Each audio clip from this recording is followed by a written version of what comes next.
Assalamualaikum warahmatullahi wabarakatuh. Alhamdulillahirabbil alamin.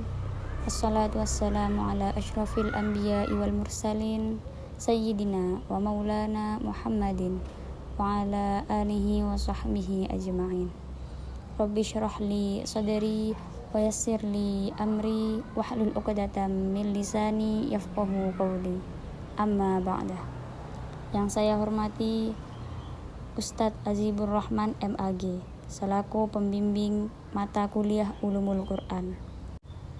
Perkenalkan, nama saya Neliatul Inayah dengan NIM 2024190340015. Saya akan menyampaikan tugas UTS mata kuliah Ulumul Quran. Baik, di sini saya akan membahas sedikit tentang Rosem Utsmani. Rosem Utsmani adalah mushaf yang telah distandarisasi oleh Sayyidina Utsman bin Affan berdasarkan kesepakatan para sahabat waktu masih hidup di zaman itu. Penulisan mushaf pada masa Rasulullah. Penulisan Al-Quran telah dimulai pada zaman Rasulullah. Namun, Al-Quran lebih banyak dihafalkan daripada ditulis karena kemampuan menghafal para sahabat sangat kuat dan cepat. Dan jumlah penghafal sangat banyak. Di sisi lain, pada masa itu jumlah yang dapat membaca dan menulis sangat sedikit, serta sarananya masih terbatas. Pada masa Nabi Muhammad SAW, penulisan Al-Quran masih sangat sederhana, yaitu di atas lontaran kayu, pelepah kurma, tulang, dan bahkan di atas batu. Yang kedua yaitu pada masa Sayyidina Abu Bakar As-Siddiq. Beliau ini termasuk salah satu Khulafaur Rasyidin ya. Pada zaman Khalifah Sayyidina Abu Bakar ini, banyak para penghafal Al-Quran wafat terbunuh dalam beberapa peperangan.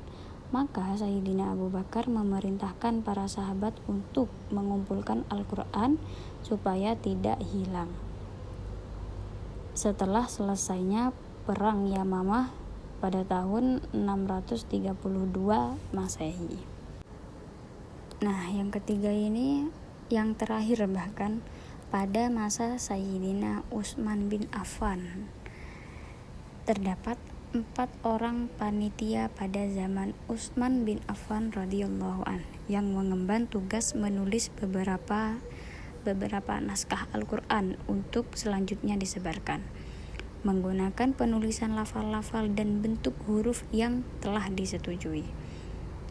Lalu para ulama sepakat memberi nama dengan istilah Rosem al-Mushaf, yakni tulisan mushaf.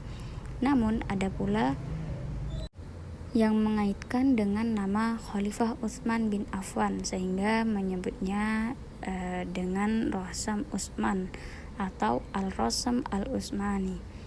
Terlepas dari itu, terdapat perbedaan pendapat antara para ulama. Namun, mayoritas ulama mengatakan bahwa surat-surat Al-Quran disusun berdasarkan tauqifi. Tauqifi itu penyusunannya berdasarkan petunjuk Nabi Muhammad SAW. Hal itu didasarkan karena Nabi Muhammad SAW membaca berbagai surah menurut susunan ayatnya masing-masing di dalam sholat atau khutbah Jumat yang disaksikan para sahabatnya. Kenyataan itu menjadi suatu bukti yang menyatakan bahwa susunan dan urutan ayat-ayat Al-Quran memang sesuai dengan kehendak dan petunjuk dari Nabi Muhammad SAW. Hal tersebut juga menjadi suatu kepastian yang tidak dapat diragukan kebenarannya, yakni mutawatir. Otentitas Al-Quran. Sebelum Al-Quran diturunkan, di bumi ini sudah terdapat beberapa kitab suci yang menjadi pedoman hidup manusia seperti kitab Taurat, Zabur, dan Injil. Berbeda dengan ketiga kitab suci tersebut yang hanya diperuntukkan bagi umat tertentu. Nah, kalau Al-Quran ini diperuntukkan untuk seluruh umat manusia. Jadi ya kita jadi tidak heran Selama lebih dari 14 abad, Al-Quran tetap terjaga otentitasnya karena perhatian kaum muslim terhadap Al-Quran ini sungguh luar biasa. Bukti Al-Quran sendiri. Al-Quran merupakan kitab yang keotentikannya dijamin oleh Allah Subhanahu wa Ta'ala, dan Al-Quran adalah kitab yang selalu dipelihara. Seperti kata firman Allah Subhanahu wa Ta'ala, "Inna nahnu nazzalna dzikra wa inna lahu lahafizun," yang artinya sesungguhnya kamilah yang menurunkan Al-Quran dan pasti kami pula yang akan memeliharanya. Quran Surat Al-Hijr ayat 9. Kesimpulan pembukuan Rasam Utsmani. Pengumpulan Al-Quran di masa Sayyidina Utsman bin Affan adalah karena beberapa faktor yang berbeda dengan faktor yang ada pada masa Sayyidina Abu Bakar As-Siddiq.